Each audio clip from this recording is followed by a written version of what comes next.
It's very funny right now because I truly don't know what I am going to share right now. I love those kind of spontaneous videos that I am recording right now because within my mind it's very empty. It's going to be spontaneous. Because sometimes I tell myself, okay, I could share about thoughts, awakening, the ego. How does the ego lead to suffering? Could speak about oneness, but right now I have no idea. But let's see where it leads us somehow. So we mistake ourselves for what we are not. And this causes suffering. So we pretend to be a person. We have this sense of identity. And this identity that we call the ego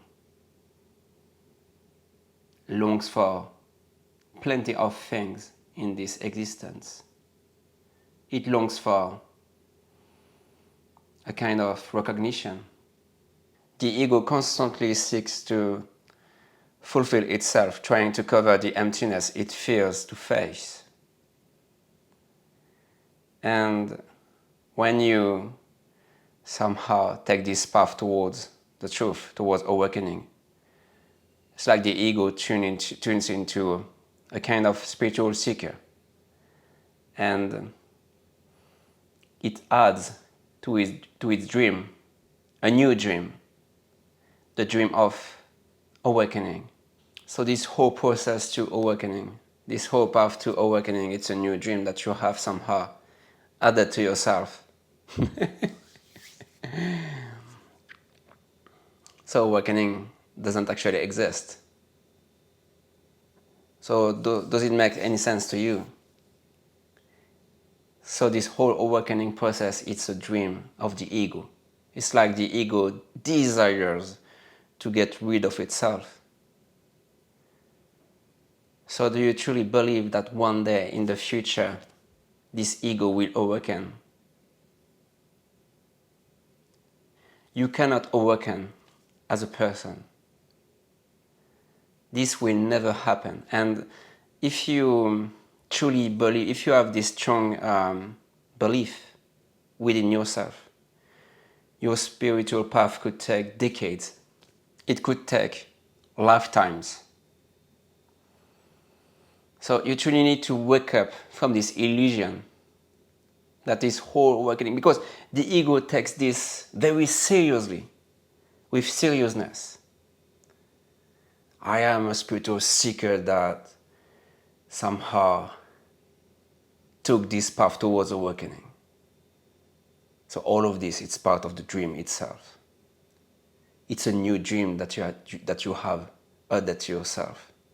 So you truly need to deconstruct this belief. You will never awaken. You will never awaken. It's impossible. So awakening doesn't exist. I didn't awaken. I simply recognized that I wasn't the person. That this whole awakening process was an illusion. Again, this whole dream about awakening in the future. This whole spiritual seeker. It's exactly, this spiritual seeker, it's exactly the same as this sense of identity that you carry with yourself. It's exactly the same. You simply changed the label, I would say. You went from a person to a seeker. That's it. That's it. So forget about this. And just wake up right now. Right now. Because the only thing that truly exists is this. Without awakening, don't think about awakening. Don't think about this seeker. Don't think about your past. The only thing that truly exists is this very moment, which you cannot fragment it. And I truly know that it's kind of challenging to deeply recognize this, to remember this truth. Because the mind, you somehow live with this mind that desires to understand everything intellectually, but you have to leave the intellect alone. So, what is no mind? That's a question. What is no mind?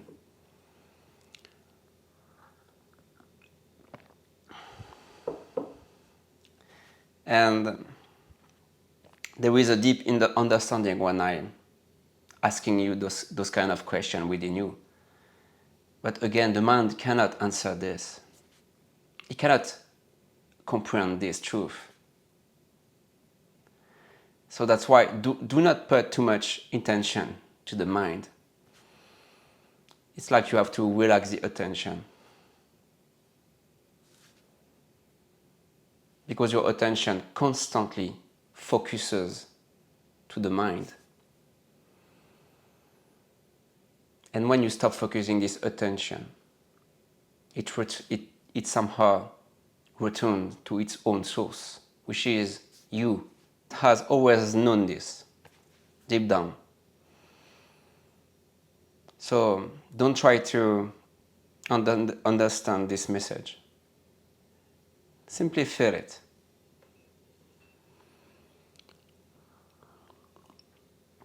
Because when you think about this awakening, it creates a tension within yourself. Even if you are not conscious of, there is a kind of tension because you project yourself to the future, which is pure imagination. In the future, I will awaken one day, when all the circumstances will somehow be perfect. At that moment, I will awaken, but this, it's kind of a dream. Leave the narrative alone, this inner voice that you have, which is not even you. Leave it alone. You don't need that. Simply use your mind as a tool. Don't be a slave of your mind. So leave them alone. That's okay. It's not you. Leave the sensations alone. Leave the emotion alone. Leave everything alone. And be the observer. But be cautious with what I have said. Be the observer. But don't add a new label to yourself as I am the observer of everything.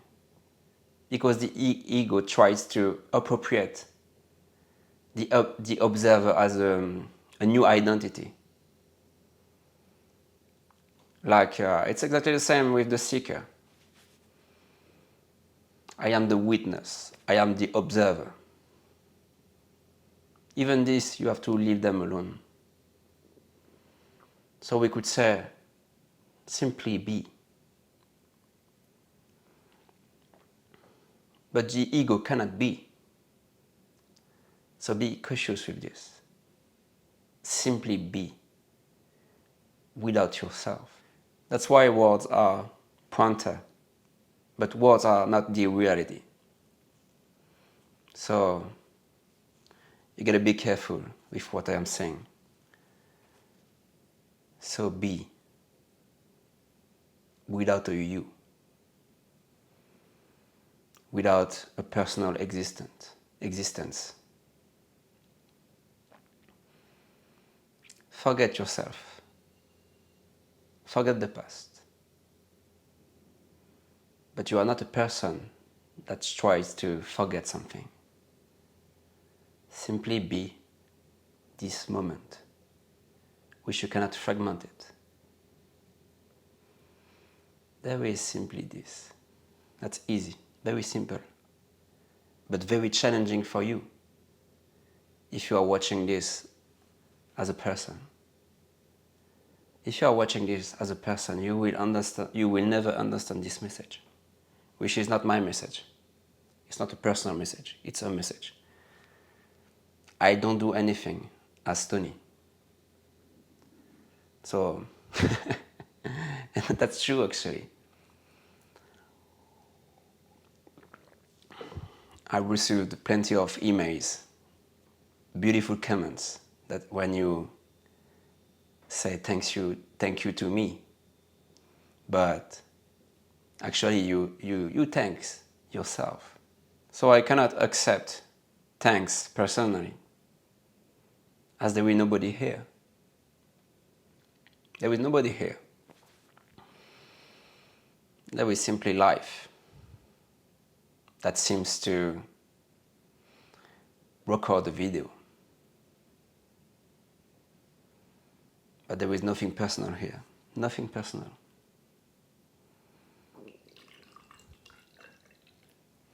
So again, try to live life without this egoic I. It's kind of a good practice.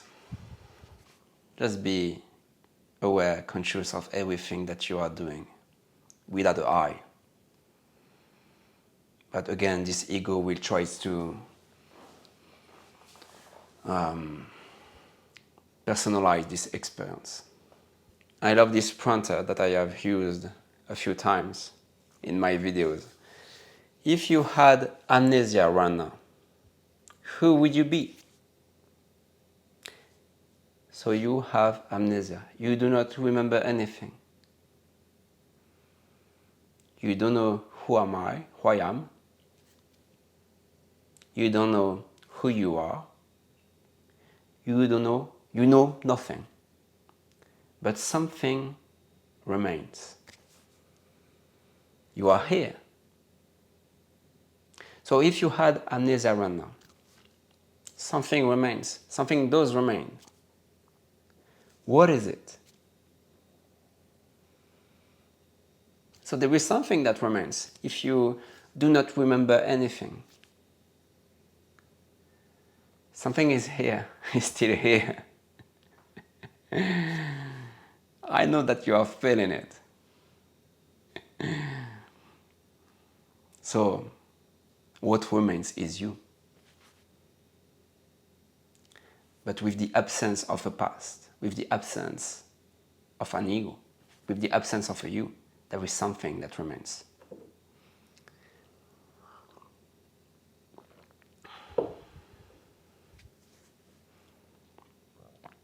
And you can somehow find the truth, even if you cannot find it because it's already here.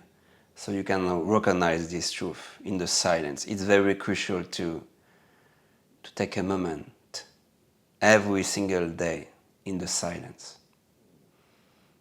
I'm speaking about the silence of the mind.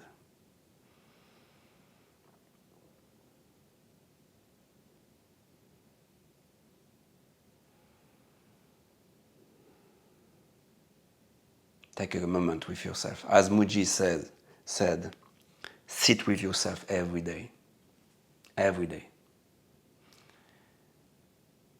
Even the sages have been saying this for thousands of years. The only purpose in this existence is to somehow meditate. It's to silence the mind. And when you have recognized your true nature, the purpose is to share.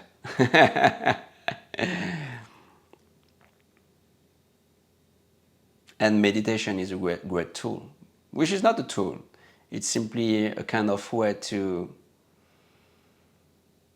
put distance with all the coming and going of all the clouds of the mind, and to recognize the timelessness of the blue sky, the timelessness of your true nature.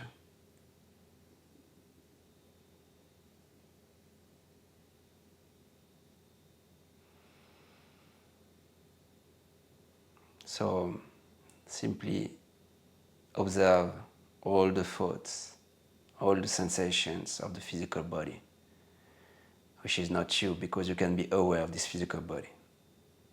You can be aware of the mind. When I say mind, it's thoughts. All the conditioned patterns, all the conditioned thoughts that always arise. Don't try to fight with it. You cannot You cannot win a fight against the mind. It's impossible. I tried to, I lost, of course.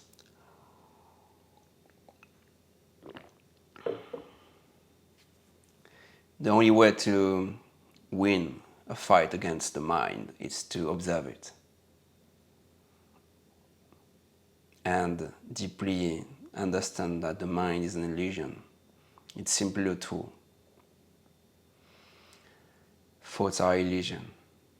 It's simply a kind of image that you have within the mind, with a narrative, a voice, that you think you can control it. But you can't. It's like you think that you can control the mind, you can control the thoughts, but you can't. So thoughts appear constantly. And you grab them and you enter into the illusion. So the only way to somehow control them is not to control, but it's to observe. Don't believe it. Don't believe them. Don't believe what the mind tells you.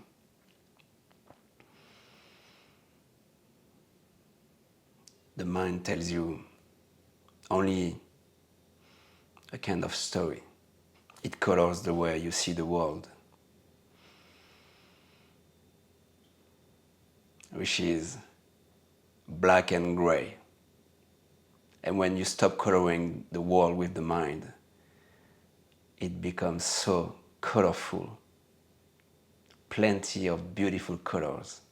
It's like you rediscover the lost paradise. You marvel at life like a child. Just as Jesus said.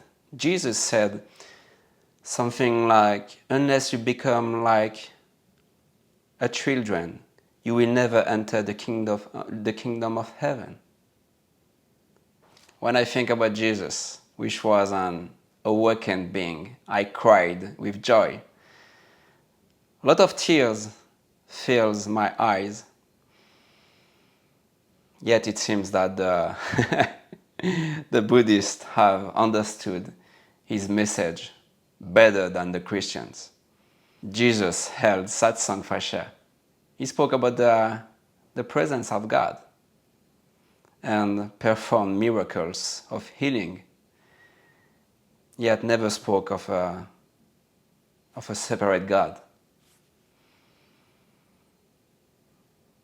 He spoke about the infinite presence of God, which is eternal. And when I read the Bible right now, I deeply understand his sharing. God is not separate from you.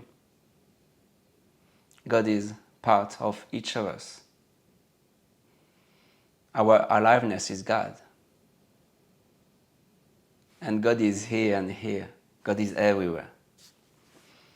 We cannot be separate from God. It's impossible. And when you live from this place, from this infinite place, you deeply know what Jesus was talking about. So unfortunately, most people didn't understand his message. But now we have YouTube. We have technology to share this truth. And it's so beautiful that we can see plenty of new awakened beings sharing here. It's like the world awakens very fast, and that's so beautiful. So keep sharing. If you had this profound recognition, this profound remembering of your true nature, keep sharing. Much love.